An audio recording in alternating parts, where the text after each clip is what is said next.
डोलारखेड ग्रामपंचायतीचा बोगस कारभार इसापूरच्या ग्रामस्थांना अंधारात ठेवून ग्रामसभा उरकली। प्रशासनाचा ढिम्म कारभार। बीडीओकडे तक्रार करूनही 10 दिवस उलटले, अद्याप कोणतीही कारवाई नाही। लोकशाहीमध्ये ग्रामसभेला सर्वोच्च स्थान असताना गट ग्रामपंचायत डोलारखेड अंतर्गत येणाऱ्या इसापूरच्या नागरिकांच्या हक्कावर गदा आणण्याचा प्रकार समोर आलाय। ग्रामसेवकाच्या मनमानी कारभारामुळे ग्रामस्थांमध्ये तीव्र असंतोष असून वरिष्ठ अधिकाऱ्यांनीही याकडे पाठ फिरवल्याने संताप व्यक्त केला जातो आहे। ग्रामसेवकांनी इसापूरच्या ग्रामस्थांना ग्रामसभा 28 जानेवारीला बुधवारला असल्याचं सांगितलं होतं, मात्र प्रत्यक्षात 26 जानेवारी सोमवार रोजीच सभा घेण्याचा घाट घातला गेला।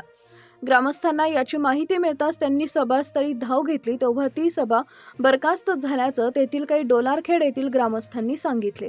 त्यावेळी ग्रामस्थांच्या सह्या न झाल्यानं ती सभा कागदोपत्री अपूर्ण होती। ग्रामसेवकाचा पळपुटेपणा आणि कागदोपत्री फेरफार।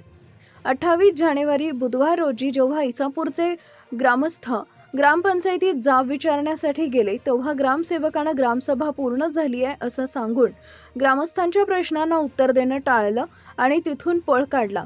विशेष म्हणजे ज्या सभेवर ग्रामस्थांनी बहिष्कार टाकला होता आणि सह्या केल्या नव्हत्या, ती सभा ऑडिट बुकमध्ये पूर्ण झाल्याचं दिसून आलंय।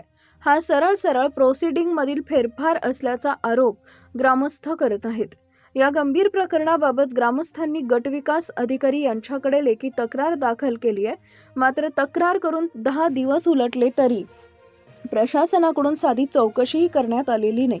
प्रशासनाच्या या संत गतीमुळे ग्रामसेवकाला कोणाचं पाठबळ आहे? Bureau report, DSP news live. सर्वसामान्यांना न्याय मिळवून देणारे हक्काचे चॅनल DSP न्यूज लाईव्ह। संपूर्ण महाराष्ट्रातील बातम्यांसाठी चॅनलला लाईक करा, सबस्क्राईब करा आणि शेअर करा।